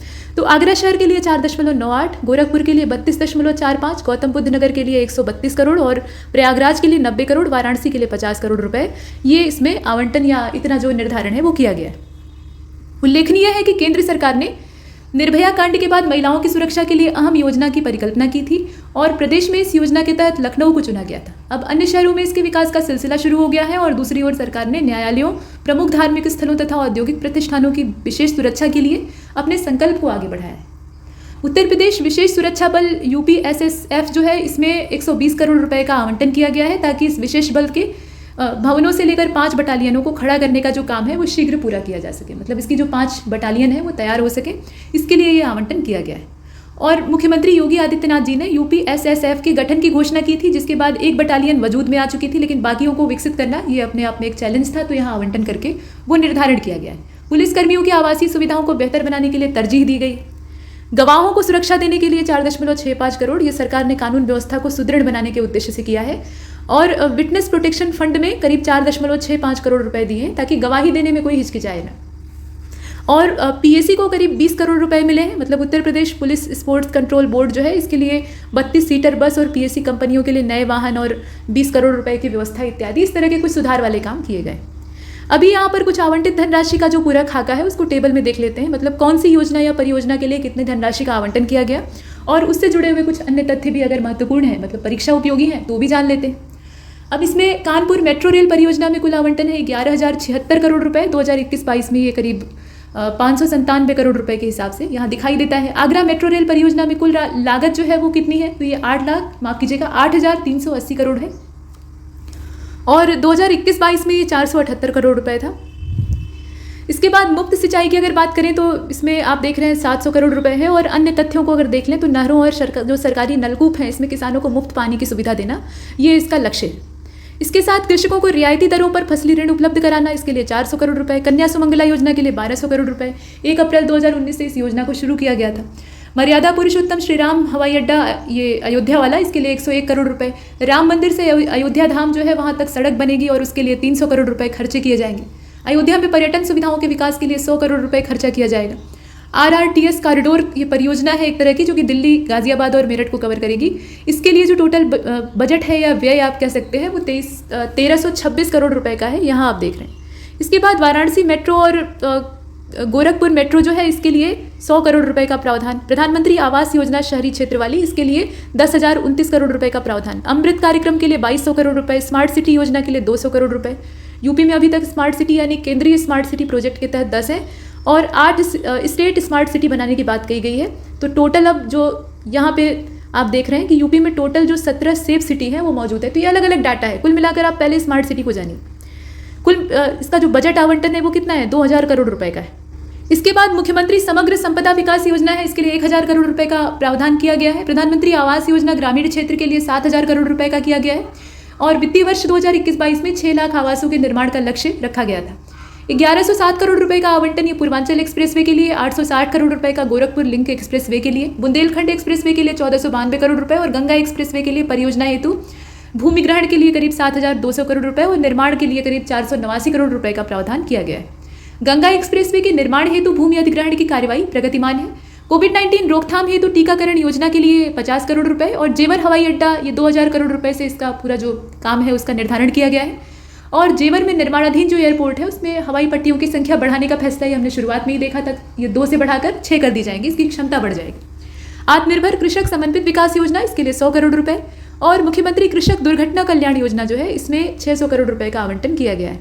प्रदेश के ऐसे किसान जिनकी दुर्घटना में मृत्यु हो जाती है उनको 5 लाख रुपए की आर्थिक सहायता दी जाती है। और इस योजना का आच्छादन बढ़ाते हुए, मतलब इसका दायरा बढ़ाते हुए, खातेदार और सह खातेदार किसानों के परिवारों के कमाऊ सदस्य तथा ऐसे भूमिहीन व्यक्ति जो कि पट्टे से प्राप्त भूमि पर या बटाई पर खेती करते हैं उनको भी पात्रता की श्रेणी में डाल दिया गया है। मतलब इसके पात्रता के दायरे को बढ़ा दिया गया है ताकि ज़्यादा से ज़्यादा लोग इसका लाभ ले सकें। जनपद मेरठ में नए स्पोर्ट्स विश्वविद्यालय की स्थापना, इसके लिए 20 करोड़ रुपए का आवंटन है। मुख्यमंत्री प्रवासी श्रमिक उद्यमिता विकास योजना, इसके लिए 100 करोड़ रुपए का और ये नई स्कीम प्रवासी श्रमिकों के लिए है। महिला शक्ति केंद्रों की स्थापना के लिए 32 करोड़ रुपए। पुष्टाहार कार्यक्रम के लिए 4094 करोड़ रुपए। राष्ट्रीय पोषण अभियान के लिए 415 करोड़ रुपए। संक्रामक रोग और विषाणु शोध संस्थान जो है उसके लिए अगर देखा जाए तो 23 करोड़ रुपए लखनऊ में बनेगा, इसकी लोकेशन भी आपको मालूम होनी चाहिए। और प्राथमिक स्वास्थ्य परिचर्या सुविधाओं के लिए डायग्नोस्टिक जो अवसंरचना है या बुनियादी ढांचा है उसके सृजन के लिए करीब 1073 करोड़ रुपए का आवंटन। राष्ट्रीय ग्रामीण स्वास्थ्य मिशन के लिए 5395 करोड़ रुपए। आयुष्मान भारत योजना के लिए 1300 करोड़ रुपए। 13 जिलों में नए मेडिकल कॉलेज बनवाने के लिए 1950 करोड़ रुपए। और 13 जनपद कौन कौन से हैं तो हालांकि हमने पीछे देखा था लेकिन यहाँ नाम दिया है, इसे देख लीजिए। 13 जिले इसमें बिजनौर है, कुशीनगर है, सुल्तानपुर है, गोंडा है, ललितपुर है, लखीमपुर खीरी है, चंदौली है। इसके अलावा बुलंदशहर, सोनभद्र, पीलीभीत, औरैया, कानपुर देहात, कौशाम्बी और यहाँ जो क्षेत्र मतलब जिले हैं यहाँ मेडिकल कॉलेज निर्माणाधीन। इसके बाद जिलों में मेडिकल कॉलेज निर्माणाधीन जो है ये बनवाने के लिए जो 13 जिलों में आवंटन किया गया है उसमें 13 जनपदों के नाम हमने देखे। निर्माणाधीन जो है उसके लिए 960 करोड़ रुपए, और जल जीवन मिशन ग्रामीण योजना के लिए 15,000 करोड़ रुपए 2024 तक सभी घरों में पानी पाइप के जरिए पहुंचाना ये लक्ष्य है। और शहरी योजना के लिए 2,000 करोड़ रुपए, इसमें 734 नगर निकायों में सर्वसुलभ जलापूर्ति और अपशिष्ट प्रबंधन, तरल अपशिष्ट प्रबंधन का जो काम है उसको किया जाएगा। पूर्वांचल की विशेष परियोजनाओं के लिए ये 300 करोड़ रुपए का आवंटन है। बुंदेलखंड क्षेत्र जो है इसकी विशेष परियोजनाओं के लिए 210 करोड़ रुपए का आवंटन है। युवा खेल विकास और प्रोत्साहन योजना जो है, युवा खेल विकास और प्रोत्साहन योजना, इसके लिए 855 करोड़ रुपए का जो आवंटन है वो किया गया है। ग्रामीण स्टेडियम और ओपन जिम के निर्माण के लिए 25 करोड़ रुपए का किया गया है। और युवक महिला मंगल दल जो है इनके लिए 20 करोड़ रुपए। युवा अधिवक्ताओं को आर्थिक सहायता दिए जाने के लिए कार्पस फंड के लिए 5 करोड़ रुपए का जो आवंटन है वो किया गया है। इसे हमने देखा। वाराणसी में पर्यटन सुविधाओं के विकास के लिए 100 करोड़ रुपए का आवंटन किया गया है, मतलब सौंदर्यीकरण भी किया जाएगा साथ में। इसके अलावा मुख्यमंत्री पर्यटन स्थलों के विकास की योजना हेतु 200 करोड़ रुपए का आवंटन किया गया है। चित्रकूट में पर्यटन विकास की योजनाओं के लिए 20 करोड़ रुपए का। विंध्याचल और नैमिषारण्य धाम को पर्यटन स्थल के तौर पर विकसित करने हेतु 30 करोड़ रुपए का विंध्य कॉरिडोर प्रोजेक्ट चल रहा है, जैसे काशी विश्वनाथ कॉरिडोर। वैसे ही विंध्याचल मंदिर में भी जो सकरी गलियां थी उनको खत्म करके, मतलब वो पंडों की दुकानें हुआ करती थी, तो उनको खत्म करके वहाँ पूरा साफ करके जो मुख्य मंदिर है उसके चारों एक तीर्थ के तौर पे या धाम के तौर पर उसे विकसित किया जाएगा, देखने में अच्छा लगेगा। इसके बाद आप देखिए राज्य प्रतिकारात्मक वनारोपण परियोजना, ये जो है ना इसके लिए 600 करोड़ रुपए का धन आवंटन किया गया है। सामाजिक वानिकी कार्यक्रम हेतु 400 करोड़ रुपए। अच्छा, विंध्य धाम वाला जो है उसमें सिर्फ सौंदर्यीकरण करना ही उद्देश्य नहीं है, उसके अलावा पर्यटन को बढ़ावा देना, तो उसके लिए जो केबल कार वाला सिस्टम होता है उसके जरिए, ट्रॉली के जरिए जो 3 अलग अलग त्रिकोण हैं, मतलब एक तो विंध्यवासिनी देवी का खुद का मंदिर है, उसके अलावा अष्टभुजा देवी है, अष्टभुजी की जो पहाड़ियाँ हैं मतलब विंध्याचल पर्वत का ही हिस्सा है, और काली खो है, तो तीनों स्थानों को जोड़ने के लिए केबल कार का जो सहारा है वो लिया जाएगा, मतलब ट्रॉली के जरिए वहाँ एक स्थान से दूसरे स्थान पहुँचाने का काम किया जाएगा। अभी ये सब बना नहीं है, अभी तो बच्चों के मनोरंजन के लिए वहाँ पे ट्रालियाँ चलती हैं, लेकिन भविष्य में जो दिव्यांग लोग हैं या बुजुर्ग लोग हैं जो कि खुद पैदल जाने में सक्षम नहीं है, अब अष्टभुजा देवी के दर्शन हेतु बहुत सारी सीढ़ियाँ चढ़कर ऊपर जाना होता है, तो उतना चढ़ने में जो सक्षम नहीं है उसके लिए काम। अब इसके बाद आप देखें यहाँ पर वृद्धावस्था किसान पेंशन योजना है, तो इसके लिए 31,000 करोड़ रुपए का जो आवंटन है वो किया गया है। राष्ट्रीय पारिवारिक लाभ योजना के लिए 500 करोड़ रुपए का। अनुसूचित जाति पूर्व दशम और दशमोत्तर जो छात्रवृत्ति है, इसके अलावा सामान्य वर्ग की जो छात्रवृत्ति योजना है इसके लिए 1430 करोड़ रुपए का जो आवंटन है वो किया गया। मुख्यमंत्री सामूहिक विवाह योजना जो है ये काफ़ी चल रही है आजकल और लोग इसका लाभ भी ले रहे हैं, तो 250 करोड़ रुपए का इसमें आवंटन किया गया है। गरीबी रेखा से नीचे जो जीवन यापन करने वाली अनुसूचित जातियां हैं और सामान्य वर्ग के व्यक्तियों की भी पुत्रियां हैं, तो उनके भी शादी हेतु आर्थिक सहायता के लिए 150 करोड़ रुपए का जो धन आवंटन है वो किया गया है। अन्य पिछड़े वर्ग के निर्धन व्यक्तियों की पुत्रियों की शादी के लिए अनुदान योजना जो है वो 150 करोड़ रुपए के तौर पर निर्धारित की गई। ये ठीक है कि सरकार जो है यहाँ पर विवाह हेतु अनुदान दिया करती है और विवाह में धनराशि अपना लगाती है, भेंट उपहार इत्यादि देती है, लेकिन कायदा तो ये होना चाहिए ना अपने समाज में कि बिना खर्चे की शादी हो, सिर्फ दूल्हा दुल्हन और उनके परिवार वाले ही पर्याप्त हैं। ये फालतू की तामझाम किस लिए? तो न होगा खर्चा और न होगी परेशानी। तो सरकार ये जो खर्चा इसमें लगा रही है वो उनके भविष्य के लिए लगा सकती है, उनके लिए भविष्य में कुछ राशि फिक्स कर दे जो कि उनके आगे की जीवन के लिए काम आए। इस तरह की सार्थक पहलें होती है, लेकिन समाज को बदलने में भी टाइम लगेगा। आधा खर्चा तो दहेज के चक्कर में होता है और बाकी अपनी शान दिखाने के चक्कर में। अच्छा, इसके बाद आगे चलते हैं। यहाँ आप देख रहे हैं पिछड़े वर्ग के छात्रों की छात्रवृत्ति के लिए जो योजना है उसमें 1375 करोड़ रुपए का आवंटन किया गया था। ये हर साल बढ़ता रहता है। अब यहाँ आप देखें कि अल्पसंख्यक छात्र छात्राओं की छात्रवृत्ति योजना जो है उसके लिए 829। मल्टी सेक्टोरल डिस्ट्रिक्ट प्लान जो है, घबराइए नहीं, इसमें जो आप आंकड़े देख रहे हैं सब रट्टा नहीं लगाना है, सबको एक बार पढ़ लीजिएगा, ये आपके दिमाग में कहीं ना कहीं रहेंगे। तो 588 करोड़ रुपए का जो आवंटन है वो किया गया है। इसमें बड़ी बात यह है कि अल्पसंख्यक बाहुल्य जनपदों में मूलभूत अवसंरचना सुविधाओं, स्वास्थ्य, शिक्षा, पेयजल आदि की व्यवस्था के लिए संचालित है ये योजना। तो योजना का जो मेन उद्देश्य है वो अक्सर पूछा जाता है। धनराशि का जो आंकड़ा है ना, उससे ज़्यादा महत्वपूर्ण ये होता है कि उस योजना का असल में काम क्या है, वो कब लॉन्च की गई थी, किस उद्देश्य से लॉन्च की गई थी, कौन सा मंत्रालय या कौन सी सरकार उसमें इन्वॉल्व है, ये ज़्यादा महत्वपूर्ण होता है। अच्छा, इसके बाद मदरसा आधुनिकीकरण योजना, इसके लिए 479 करोड़ रुपए का जो आवंटन है वो किया गया है। दिव्यांग पेंशन योजना के लिए 720 करोड़ रुपए का, और इस योजना के अंतर्गत दिव्यांगजनों को 500 रुपये प्रतिमाह पेंशन दिया जाएगा। इसके साथ साथ पालनहार योजना 25 करोड़ रुपए। पालनहार योजना में दिव्यांग दंपति के बच्चों के पालन पोषण से संबंधित इसका प्रावधान है। समेकित विशेष माध्यमिक विद्यालयों की स्थापना किए जाने हेतु 30 करोड़ रुपए, और राजकीय मानसिक मंदित आश्रय गृह जो है सह प्रशिक्षण केंद्र, मतलब सिर्फ जो मानसिक रूप से मंद लोग हैं उन्हें आश्रय ही नहीं दिया जाएगा, साथ में प्रशिक्षित किया जाएगा ताकि वो भविष्य के लिए तैयार हो सके। आमतौर पे मंद बुद्धि जो अपने समाज में पैदा होते हैं उनको भी लोग पागल घोषित कर देते हैं, पागल की कैटेगरी में डालकर समाज से बहिष्कृत या तो कर देंगे या फिर एकदम से निम्न कोटि का देखेंगे। और बहुत से परिवार तो ऐसे होते हैं कि वो त्याग देते हैं, ऐसे सड़क पे ले आके छोड़ देते हैं जैसे छुट्टा मवेशियों को छोड़ा जाता है, और उनकी जीवन शैली बद से बदतर होती, मानसिक सपोर्ट उन्हें मिलता नहीं है और मानसिक क्षमता उनकी वैसी है नहीं, तो वो और बुरी स्थिति में चले जाते हैं। तो सरकार ने उनके लिए प्रयास किया है। इसके साथ आप देखें कि न्यायालयों के भवनों के निर्माण के लिए 450 करोड़ रुपए, माननीय उच्च न्यायालय के न्यायमूर्ति गण के लिए जो आवासीय भवन है, मतलब इनके जो जज वगैरह हैं उनके लिए जो रहने के आवास इत्यादि हैं, तो 100 करोड़ रुपए का इसके लिए आवंटन किया गया है। और उच्च न्यायालय इलाहाबाद की जो लखनऊ खंडपीठ है उसके लिए नए भवनों के निर्माण हेतु 150 करोड़ रुपए, और इलाहाबाद पीठ जो है उसके भवन निर्माण हेतु 450 करोड़ रुपए, मेन तो इलाहाबाद में ही है, तो उसके लिए किया गया। और विधानमंडल क्षेत्रों में विकास कार्य के लिए करीब 1512 करोड़ रुपए का जो प्रावधान है वो किया गया।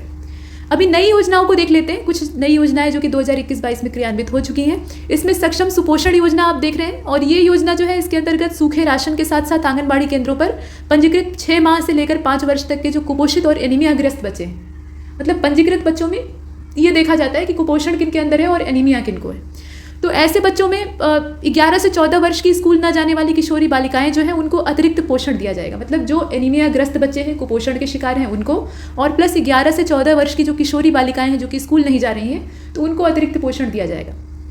100 करोड़ रुपए का इसमें आवंटन किया गया है। महिला सामर्थ्य योजना जो है इसके लिए 200 करोड़ रुपए का बजट आवंटन किया गया है। और महिला अंचलों में जो महिला दुग्ध उत्पादक हैं उनकी स्वयं सहायता समूहों की आजीविका में वृद्धि और संवर्धन हेतु, ठीक ये चीज़ है। अभ्युदय योजना ये आप जानते ही हैं, जितने भी कंपटीशन हैं जैसे कि यूपीएससी, स्टेट पीसीएस और तमाम जो और छोटी छोटी परीक्षाएं हैं, इनके तैयारी हेतु निःशुल्क यहाँ पर शिक्षण व्यवस्था मतलब कोचिंग दी जाएगी। और अभ्युदय योजना के तहत टैबलेट भी दिए जाएंगे। इसमें पहले एक पात्रता परीक्षा होती है, उसको पास करना होता है। उसके साथ आप देखिए 20 करोड़ रुपए का इसमें आवंटन किया गया है। आत्मनिर्भर कृषक समन्वित विकास योजना को अगर देखा जाए तो इसके लिए इसमें मुख्य घटक क्या है पहले तो ये देख लेते हैं। प्रदेश के प्रत्येक एग्रो क्लाइमेटिक जोन, यहाँ आप देख रहे हैं, इसमें अधिक उत्पादकता वाली फसलों को पहले तो चिन्हित किया जाएगा। उत्पादकता कृषि हेतु नवीन टेक्नोलॉजी जो है और निवेश जो है उसको बढ़ावा दिया जाएगा। चयनित उत्पादों का चयनित उत्पाद जो उसमें होंगे उसका मूल्य संवर्धन किया जाएगा। विपणन हेतु बाजार तैयार किया जाएगा, क्योंकि बेचना कहाँ है ये भी तो पता होना चाहिए। साथ में ब्लॉक स्तर पर कृषक उत्पादन संगठनों की स्थापना की जाएगी। तो ये क्रियान्वित हो रही है और फिलहाल 100 करोड़ रुपए का इसके लिए प्रावधान किया गया था। इसके साथ आप देखें प्रवासी श्रमिक उद्यमिता विकास योजना, इसमें विभिन्न प्रदेशों से वापस आए जो अपने प्रदेश के श्रमिक और कामगार हैं, मतलब यहाँ के लोग दूसरे प्रदेशों में काम करने गए थे तो वो वापस आए हैं कोरोना महामारी और लॉकडाउन के शिकार होकर, तो स्वरोजगार उन्हें उपलब्ध कराया जाएगा, क्योंकि सभी वापस नहीं लौटे। मतलब जो बाहर गए थे और जान बचाकर वापस अपने घर आए तो उसमें से सब वापस नहीं जा पाए और सब वहाँ जाकर सेट भी नहीं हो पाए। बहुत से लोगों की नौकरियाँ चली गई, तो ऐसे में वो बेरोजगार हैं, काम धंधा खोज रहे हैं, तो उनके लिए स्वरोजगार की व्यवस्था, उसके उद्देश्य से 100 करोड़ रुपए का बजट आवंटन किया गया है। और जन आरोग्य योजना के लिए 100 करोड़ रुपए का किया गया है। तो यहाँ तक हमने देखा। आगे चलते हैं। अभी इकोनॉमिक सर्वे को थोड़ा सा क्वेश्चन आंसर के फॉर्मेट में देख लेते हैं। 25 क्वेश्चन है। इसमें पहला क्वेश्चन यहाँ देखिए, ऊपर प्रश्न दिया है, नीचे उत्तर दिया है। तो ये कोई क्विज या ऐसा कोई टेस्ट नहीं है कि इसमें उत्तर सामने दिया है तो आप परेशान हो जाएं। ये सिर्फ जानकारी के लिए, आप इसे वन लाइनर फैक्ट की तरह से लीजिएगा। प्रश्न उत्तर के माध्यम से, जैसा कि पहले कहा गया कि बढ़िया से याद हो जाता है, तो वही वजह है कि यहाँ प्रश्न उत्तर के फॉर्मेट में दिया गया है। उत्तर प्रदेश की प्रशासनिक संरचना के संबंध में कौन सा सही ढंग से मेल नहीं खाता है, यानी which one is not correctly match with respect to the administrative structure of Uttar Pradesh. अब यहाँ पे 4 अलग अलग विकल्प दिए हैं। वेस्टर्न डिवीजन में 30 डिस्ट्रिक्ट्स हैं, सेंट्रल डिवीजन में 10 हैं, वैसे ही बुंदेलखंड में 7 और ईस्टर्न डिवीजन में 30। तो इसमें से कौन सा गलत है वो आपको देखना है। तो डी वाला इसमें गलत है। जो पूर्वी संभाग यानी ईस्टर्न डिवीजन है उसमें 30 जिले दे दिया है, वही गलत है। इसके बाद आप आगे देखें, उत्तर प्रदेश की प्रशासनिक संरचना के संबंध में कौन सा सही ढंग से मेल नहीं खाता है। यहाँ भी जो गलत है उसी की तलाश आपको करनी है। तो तहसीलों की संख्या 351 है, सही दिया है, कोई दिक्कत नहीं। नगर और नगरीय संकुलन जो है उनकी 915 है। नगर निगमों की संख्या 15 दी है, जबकि नगर निगम कितने हैं, 17 हैं। और यहाँ जो हमने देखा था ये वाला, इसमें पूर्वी संभाग कितने दिए थे, मतलब पूर्वी संभाग में कितने जिले दिए थे, 30 दिए थे, जबकि वास्तव में इनकी संख्या 28 है। तो इनका जो एक्चुअल आंसर है उसको भी देखते रहिए। फिलहाल ये जो सेकंड क्वेश्चन है इसमें आप देखें नगर निगमों की संख्या मात्र 15 दी है, जबकि असल में कितने हैं, 17 हैं। तो म्यूनिसिपल कॉर्पोरेशन को हमने देखा। इसके बाद जो नेक्स्ट क्वेश्चन है उसमें कहा जा रहा है कि which one is not correctly match with respect to the administrative structure of Uttar Pradesh. तो नगर पंचायत जो है वो 439 है, और कैटोनमेंट बोर्ड यानी जो छावनी बोर्ड है जहाँ सेना का आवास होता है उनकी संख्या कितनी है, 11 है टोटल। डेवलपमेंट ब्लॉक्स जो है उनकी संख्या 826 है, और न्याय पंचायत कुल मिलाकर कितनी है, तो 8135। अब इसमें अगर आप ध्यान से देखें तो गलत कौन सा है, जो छावनी बोर्ड है उन्हीं का गलत है। छावनी परिषद जो है इनकी संख्या असल में कितनी है, 11 नहीं है बल्कि 13 है। अगले वाले को देखते हैं, which one is not correctly match with respect to administrative structure of Uttar Pradesh. तो ग्राम पंचायत जो है इनकी संख्या 58,176 है, जो रेवेन्यू विलेज है उनकी संख्या 1,06,774 है, ये ध्यान दीजिएगा 1,06,774, और इनहेबिटेड जो विलेजेस हैं उनकी संख्या 97,000 यानी 97,814 है, और डिस्ट्रिक्ट्स जो है वो कितने हैं, 74 हैं। अब आप खुद ही सोचिए कि उत्तर प्रदेश में 74 जिले कब से होने लगे, अभी तो वर्तमान में 75 है, तो यहाँ संख्या गलत है। इसके बाद आप अगले वाले को देखें, उत्तर प्रदेश की कृषि के संबंध में कौन सा कथन सही ढंग से मेल नहीं खाता है। तो कुल बोया गया क्षेत्रफल 165 लाख हेक्टेयर का है, और कुल सिंचित क्षेत्रफल यानी टोटल जो इरिगेटेड एरिया है वो 143.3 लाख हेक्टेयर का है। कुल बोए गए क्षेत्रफल का जो सिंचित क्षेत्र है उसकी बात अगर करें तो वो 86.6% बनता है, और फसल सघनता की अगर बात करते हैं तो 153.4% है, और यही गलत है। और इसका जो सही आंसर है उसे आप नीचे देख रहे हैं, जो क्रॉप इंटेंसिटी है उसका परसेंटेज कितना है, 162.4%, यानी 162.4%। आगे बढ़ते हैं, उत्तर प्रदेश में सिंचाई है तो उपलब्ध संसाधनों के मामले में कौन सा सही ढंग से मेल नहीं खाता है। तो ट्यूबवेल से होती है 70.8% सिंचाई, बाकी जो है वो कैनाल से होती है 15.2, कुएं से सिंचाई सबसे कम इसमें दिखाई दे रही है, हालांकि टैंक और लेक वाला उसमें हिस्सा दिया है तो सबसे कम उसको नहीं कह सकते हम। तो कुएं के द्वारा होती है 8.7%, और टैंक और लेक्स जो है उनके द्वारा जो हम सिंचाई करते हैं उसका आंकड़ा मात्र 0.5% का है। तो इसमें से आपका गलत कौन सा है, मतलब नॉट करेक्टली मैच कौन सा है। ट्यूबवेल वाला जो दिया है वो इसमें यहाँ आप देख सकते हैं मात्र 70.8% दिया है, जबकि असल में ट्यूबवेल से सबसे ज़्यादा अमाउंट में सिंचाई होती है, मतलब बड़े क्षेत्र में ये कवर होता है 74.9%। तो अकेले यही ट्यूबवेल मतलब जो नलकूप है उन्हीं से सिंचाई होती है, ये आपने देखा। तो ऊपर वाला गलत है, बाकी सब सही है। उत्तर प्रदेश में विभिन्न फसलों के उत्पादन के प्रतिशत के बढ़ते से घटते क्रम में, मतलब जो बड़ा क्रम है या बड़ा वाला जो ज़्यादा उत्पादन वाला है उसको पहले रखेंगे और घटते वाले को बाद में रखेंगे। तो इस प्रकार का जो यहाँ डिसेंडिंग ऑर्डर वाला क्रम है उसमें से कौन सा विकल्प सही है जरा बताइए। तो गेहूँ, उसके बाद गेहूँ के बाद खाद्यान्न टोटल, मतलब फूड ग्रेन की बात हो रही है, फिर चावल, फिर दलहन, फिर तिलहन। तो यही वाला क्रम जो है ये सही है, ऊपर वाला, ठीक है, ये वाला जो क्रम है ये परफेक्ट। इसके बाद आगे बढ़ते हैं, यहाँ आप देख रहे हैं उत्तर प्रदेश में विद्युत क्षेत्र और सहकारी क्षेत्र के संदर्भ में कौन सा सही ढंग से मेल नहीं खाता है। तो इंस्टॉल्ड कैपेसिटी की मात्रा यहाँ पर है मेगावाट में 5999, ठीक है, 999, और इलेक्ट्रिसिटी जनरेशन पर कैपिटा जो है वो 115 किलोवाट आवर है, यहाँ आप देख सकते हैं। जबकि प्रति व्यक्ति खपत यानी पर कैपिटा कंज्यूमशन जो पावर कंज्यूमशन है वो 401 है किलोवाट आवर। एपेक्स सोसाइटी की अगर बात करें तो वो 90 है। अब इसमें एपेक्स सोसाइटी जो दिया हुआ है ना वही गलत दिया है, वो 9 होंगी, इसीलिए यहाँ पर जो डी वाला ऑप्शन है उसे चुना गया है। इसके बाद आगे बढ़ते हैं, यहाँ आप देखें उत्तर प्रदेश के राज्य सकल घरेलू उत्पाद यानी जीएसडीपी और प्रति व्यक्ति आय के संबंध में कौन सा सही ढंग से मेल नहीं खाता है। तो जीएसडीपी जो है स्थिर मूल्य पर कितनी है, ये 20,15,735 करोड़ रुपए, जबकि जीएसडीपी वर्तमान मूल्य पर 14,95,768 करोड़ रुपए। चालू कीमतों पर प्रति व्यक्ति आय जो है वो 65,704 है, और स्थिर मूल्यों पर प्रति व्यक्ति आय जो है वो 44,618 है। इस प्रकार से दिया हुआ है। अब इसमें से एक गलत है, तो ऊपर वाला गलत है भाई। जीएसडीपी जो स्थिर मूल्य पर है वो कितनी है, 10,15,735 करोड़ रुपए, और यहाँ दिया है 20 लाख, तो सीधा सीधा डबल कर दिया है, जो कि गलत दिया है। ये पहला वाला गलत है, सही डाटा यहाँ पे।